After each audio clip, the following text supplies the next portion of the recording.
In the 1800s, if you got into a fight with the British government, you lost. They had the money, the courts, the lawyers, and the powdered wigs. But somehow, one angry Irishman beat them. Twice. Sounds like a guy I'd like to meet. Definitely. Let me tell you about John Adams. Not the US president. This one was a merchant in Belfast who specialized in shipping linens across the Atlantic and writing lawsuits when people messed with his business.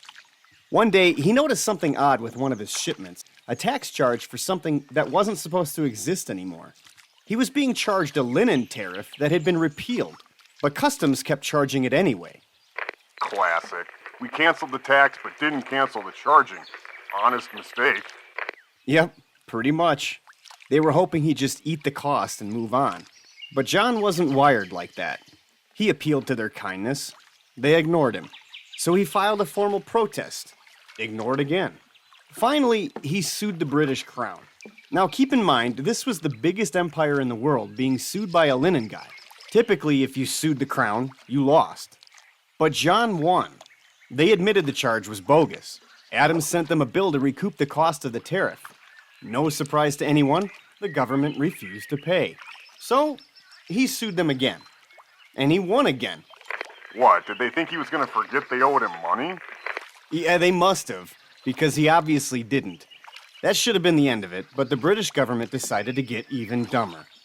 A few years later, one of Adams' ships, the Enterprise, was headed back to Great Britain with a shipment from America.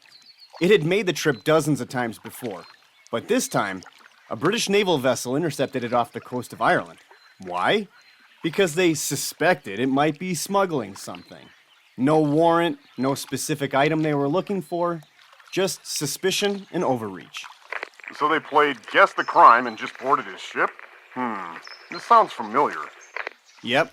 They searched it top to bottom, found nothing illegal, then they seized the ship anyway. You know, just in case. Adams lost the cargo, he lost his ship, and once again, John lost his patience. So what did he do? Same playbook. He sued the British government. Their argument was basically, well, we didn't mean to break the law. The court wasn't impressed. He won full damages, interest, legal costs, the works. 3 wins against the Crown? This guy's the Mike Tyson of merchant law. You got that right. He didn't need a fancy lawyer in a wig. He just needed the truth and a stack of itemized outrage. So let's review. They taxed him illegally. He beat them. They refused to pay him back. He beat them again. Then they hijacked his ship, so he buried them. And the best part, he didn't do it to grandstand. He didn't throw punches. He just filed lawsuits and kept filing until the biggest empire on earth folded. And that reminds me of that time a quiet Oklahoma farmer stood toe-to-toe with John D. Rockefeller, refused to sell, got sued for it, and still came out on top. Different century, same lesson. If you're willing to dig in and keep receipts, even the giants can fall. But that's a story for a different time.